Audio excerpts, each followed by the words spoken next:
Hola, el día de hoy vamos a hablar de la neurobiología de las adicciones. Yo soy Jessica Rocío Gutiérrez Chávez. Bueno, me gustaría empezar definiendo qué es una adicción. La Organización Mundial de la Salud la define como una enfermedad cerebral que provoca la búsqueda y uso compulsivo de la droga, a pesar de que la persona que las consume conoce las consecuencias adversas que su consumo provoca.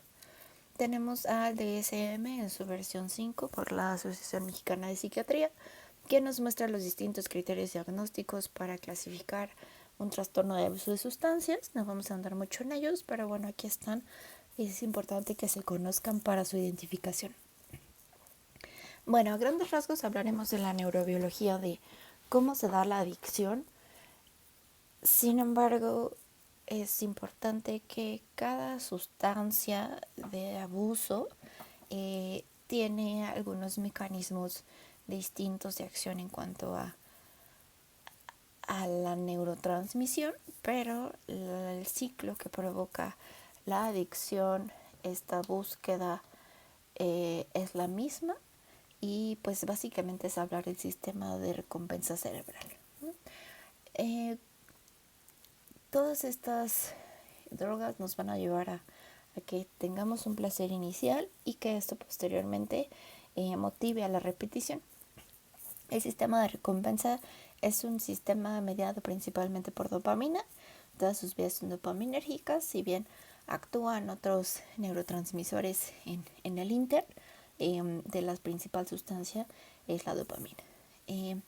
Aquí debemos justo remarcar nuevamente que estas sustancias de abuso imitan al neurotransmisor, pero no provocan el funcionamiento normal como lo haría un neurotransmisor. Normalmente nosotros nos encontramos en equilibrio con la respuesta de los neurotransmisores, pero el administrar una droga exógena, aunque tenga acciones parecidas a los neurotransmisores, pues no va a ser el mismo funcionamiento. Hay algunas sustancias que provocan mayor liberación de dopamina, una mayor duración de la dopamina en el espacio sináptico porque inhiben su recaptura, y pues hay otros mecanismos, pero bueno, a grandes rasgos esos son.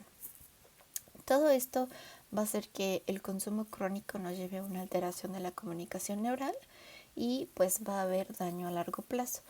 Las áreas principalmente donde notamos este daño va a haber una alteración del buen juicio, una toma de decisiones, una alteración en el aprendizaje, en la memoria y también en el control del comportamiento, y esto va de la mano con el control de los impulsos, que aquí no está regulado, entonces son personas normalmente más impulsivas. Aquí tenemos un esquema a grandes rasgos de dos vías de neurotransmisores. En rojo encontramos la vía serotoninérgica, que son estas que estoy marcando, pero en las que nos vamos a enfocar son estas que se encuentran en azul, y estas son las vías dopaminérgicas. Aquí tenemos un pequeño esquemita que nos muestra algunas de las acciones que tiene la dopamina, y por ejemplo aquí denoto, ¿no?, la parte de la motivación y la recompensa, el placer y la euforia y la compulsión. Aquí tenemos en primero con las siglas marcadas BTA por ser inglés, pero son siglas para demarcar el área tegmental ventral en el mesencéfalo. De aquí van a nacer estas dos vías que son bien importantes para el circuito recompensal, que nos van a provocar la adicción. Aquí tenemos dos vías, una que sale hacia la amígdala y tenemos otra que sale hacia el núcleo accumbens, que lo encontramos aquí, y tenemos una tercera en esta actuación que sale hacia el área, la corteza prefrontal, que es toda esta área que notamos incluso como en un color más clarito. Si podemos ver, aquí tenemos muchas señales dopaminérgicas llegando a esta área, ¿no? Aquí, dependiendo de a dónde vaya estas señales enviadas desde el área tegmental ventral, tenemos a la vía mesolímbica, que involucra el núcleo accumbens y la amígdala, y tenemos por otro lado la vía mesocortical, que va del área tegmental ventral hacia la corteza prefrontal. Todo esto nos va a llevar a que haya una liberación de dopamina en estas áreas, y pues la dopamina se une a sus respectivos receptores, que son los de 1 y los de 2, y esto nos va a provocar placer y reforzamiento conductual. Aquí amplío un poquito más el esquema anteriormente mostrado y aquí, como vemos, cuando tenemos la resolución de alguna necesidad básica, como lo puede ser comer, tomar agua o tener relaciones sexuales, se activa esta vía del sistema de recompensa. Entonces esta señal llega aquí al área tegmental ventral y envía sus señales por la vía mesolímbica, por la vía mesocortical. Existe la liberación de dopamina y hay un placer y reforzamiento conductual. Todo esto a su vez está mediado por regulación cortical a través de la corteza prefrontal. Esta va a enviar señales excitatorias y por el glutamato hacia las interneuronas que se encuentran en el área tegmental ventral. Estas interneuronas van a dar una señal inhibitoria por medio del GABA y esto va a cortar estas vías. Entonces así se regula, ¿no? Se activa la vía, llega el área, la corteza prefrontal, inhibe y se corta y termina la vía. Sin embargo, vamos a ver qué sucede con el consumo de sustancias como son las drogas. Cuando llega una droga, nuevamente se activan todas estas vías. Sin embargo, ahora va a haber una mayor liberación de dopamina.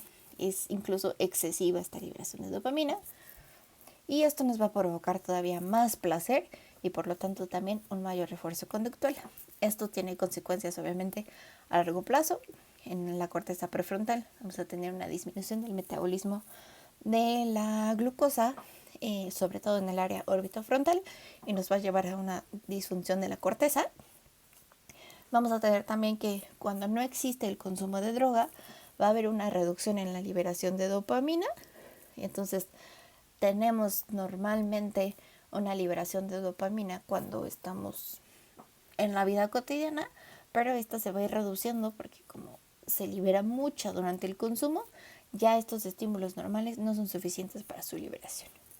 Y también tenemos por último aquí que va a haber una menor expresión de los receptores dopaminérgicos, específicamente los D2 en el núcleo accumbens. Esto va a hacer que se necesite todavía más sustancia exógena, en este caso la droga, para que haya nuevamente más liberación de dopamina y se pueda abrir a sus receptores. Como hay menos receptores, necesitamos más sustancia para que lleguen a estos receptores. Aquí tenemos un esquema ejemplificando la normalidad, ¿no? Por ejemplo, al comer, pues sí existe una liberación de dopamina, pero vemos que esta liberación de dopamina es moderada. Sin embargo, cuando consumimos alguna droga de abuso, como es la cocaína, pues hay una liberación exagerada de la dopamina, ¿no? Aquí la vemos en mucha mayor cantidad expresadas en bolitas de color naranja, pero sí es bien importante la comparación, ¿no?, de la normalidad al consumo de la cocaína en este caso, pero bueno, sucede con muchas otras sustancias.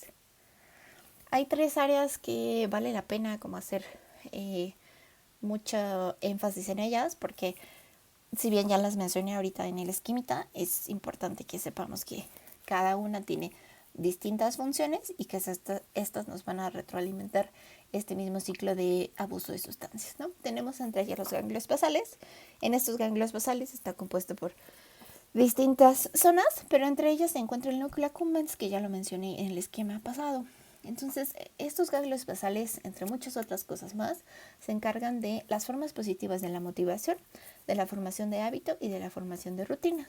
Cuando nosotros consumimos drogas, va a haber una hiperactividad del circuito y va a provocar una euforia. Cuando tenemos el consumo repetitivo, este sistema va teniendo una adaptación, va a disminuir su sensibilidad y va a hacer que sea difícil sentir placer con otras cosas que no sean las drogas. En cuanto a la segunda zona a remarcar, tenemos a la amígdala. Esta también es importante porque es una zona que nos regula sensaciones estresantes como la ansiedad, la irritabilidad, la inquietud, el miedo, entre otras cosas. Pero justo esta área es la que nos va a dar la aparición de los síntomas del síndrome de abstinencia cuando cesamos el consumo. Entonces, si tenemos un mayor consumo, va a haber una mayor sensibilidad de la amígdala, por lo que al cesar el consumo van a aparecer todos estos síntomas de abstinencia. Y en un principio, la droga se va a consumir porque provoca euforia. Sin embargo, por este mecanismo que ya está mal regulado y funciona de una manera ya no normal, posteriormente va a llevar a que el consumo de la droga sea más por un alivio del malestar que por el sentimiento de euforia. Y por último tenemos la corteza prefrontal, también ya mencionada varias veces, pero bueno, esta está implicada en funciones como el pensar, el planificar, la resolución de problemas, tomar las decisiones y control de impulsos. Esto va a ser bien importante. Tenemos que el desequilibrio conjunto de estas tres áreas nos va a llevar a que haya una mayor compulsión por el consumo de la sustancia y una mayor impulsividad, ¿no? Como se encarga de controlar los impulsos, la persona no va a tener este sistema que regula la impulsividad y va a ser una persona altamente impulsiva. Aquí tenemos dos imágenes de dos situaciones en cuanto al consumo de sustancias. Es un método de imagen que se llama tomografía por emisión de positrones o PET scan. Aquí podemos ver, ¿no?, en las dos situaciones donde dice persona sana, que tenemos, esta va a medir los receptores de dopamina, ¿no? Esta es la normalidad, que se pinta en un verdecito, amarillo, rojo. Esto es que hay una cantidad normal de receptores de dopamina. Sin embargo, cuando nos encontramos con personas que han consumido, en el primer caso cocaína y en este caso metanfetamina, cuando cesamos el consumo y le hacemos estos estudios, podemos ver que durante el primer mes sus niveles de receptores están muy bajitos, lo que quiere decir y nos demuestra que sí hay un daño en estos receptores. Como comenté previamente, pues hay una disminución.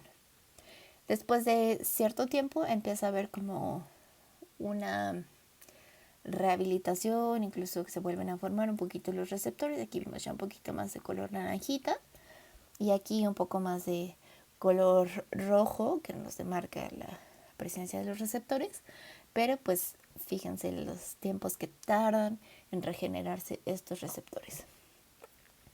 Y bueno, vamos a entrar de lleno ya al tratamiento de estas adicciones. Por cuestiones de tiempo solamente voy a tratar la adicción a los opioides y a los opiáceos, para lo cual me parece como muy interesante que si ya vimos la parte que nos regula todo este sistema de recompensa que lleva a la perpetuación de la adicción, también sepamos que estas sustancias tienen otros mecanismos de acción que pues van a provocar todos sus efectos placenteros. Aparte de actuar en este sistema de recompensa, actúan en otros lados que también nos dan placer y nos dan muchos otros de sus efectos específicos, como en este caso los opioides y los opiáceos, que se utilizan para alivio del dolor, ¿no?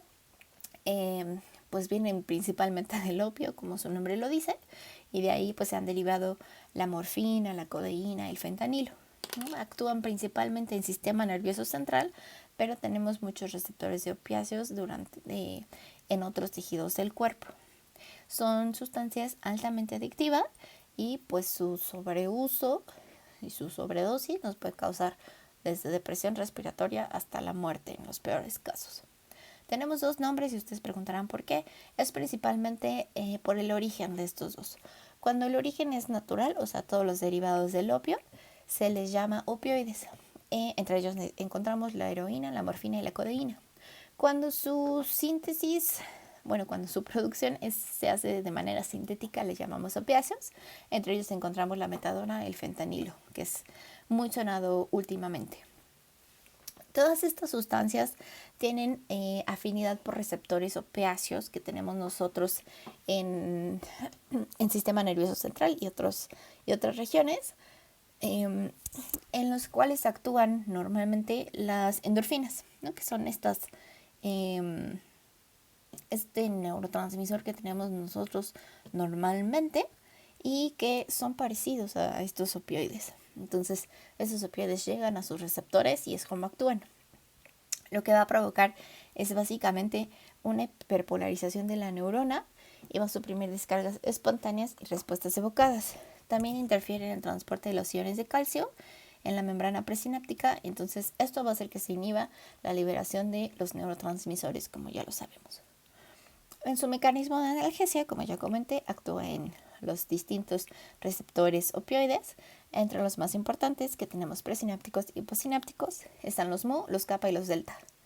Entonces, estos son como justo el blanco en el que llegan los opioides y hacen todos sus mecanismos de acción, su relajación, su sensación de placer, de alivio, quitar el dolor, ¿no? Y esto todo nos lleva a que la activación de estos receptores Mu, kappa y delta van a provocar un aumento en la actividad dopaminérgica del núcleo accumbens. Entonces, como ya vimos, pues es justo como en el mecanismo de acción de todo este ciclo del circuito de recompensa. Entonces, ¿tenemos tratamientos? Sí. Son pocas las adicciones que tienen tratamiento farmacológico. Entre ellas encontramos justo opioides y opiáceos, el tratamiento para el abuso de alcohol y para el abuso de nicotina.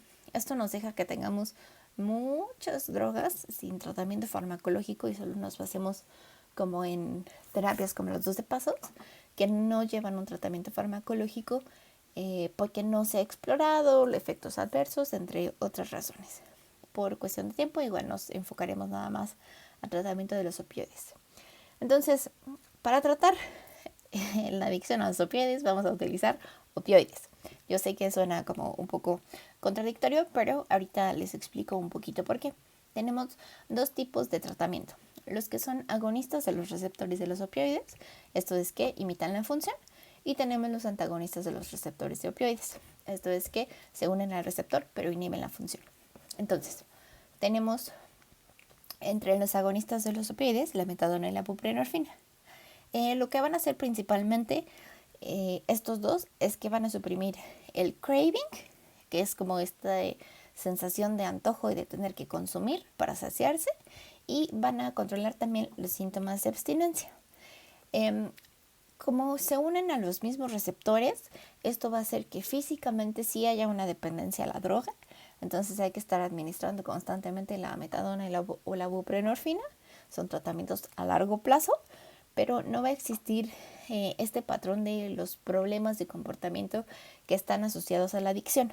Entonces, por una parte, sí son tratamientos que tenemos que llevar a largo plazo, pero no tienen estos efectos negativos de la abstinencia en general, ni el estar intentando seguir consumiendo por el craving.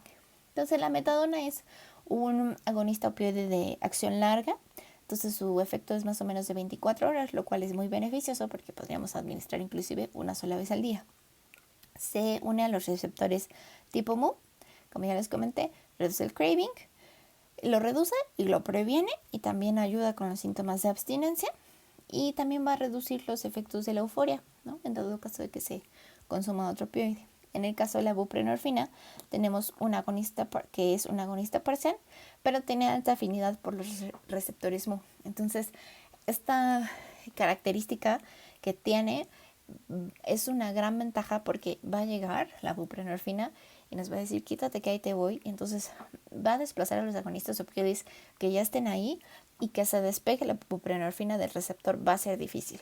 Entonces, esto va a hacer que tenga su acción sea muy buena y evita así la abstinencia y el craving.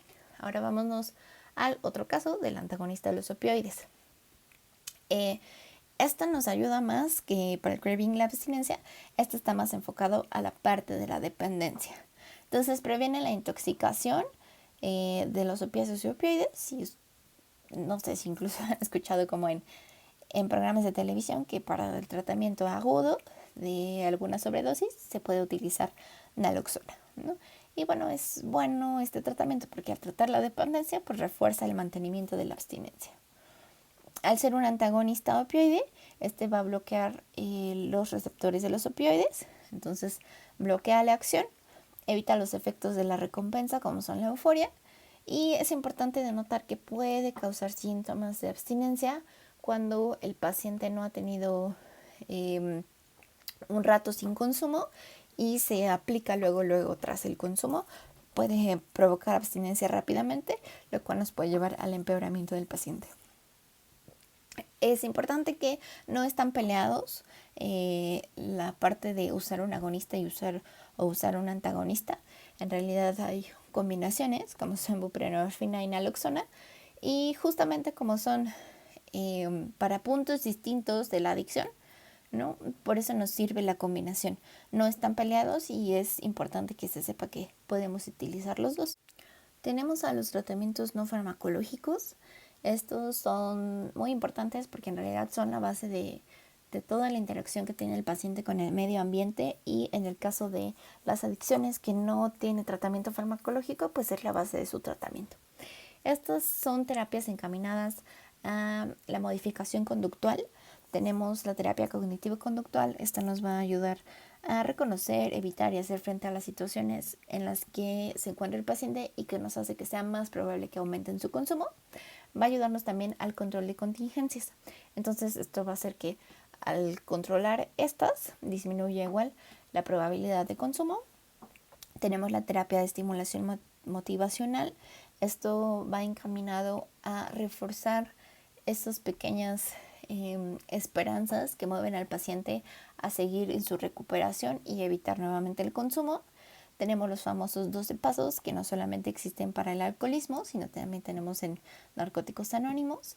Esto es un método importante porque socialmente también constituye una red de apoyo para estas personas con trastorno de abuso de sustancias, y la verdad es que el contar con su red de apoyo ayuda mucho a que sigan adelante y evitar recaídas.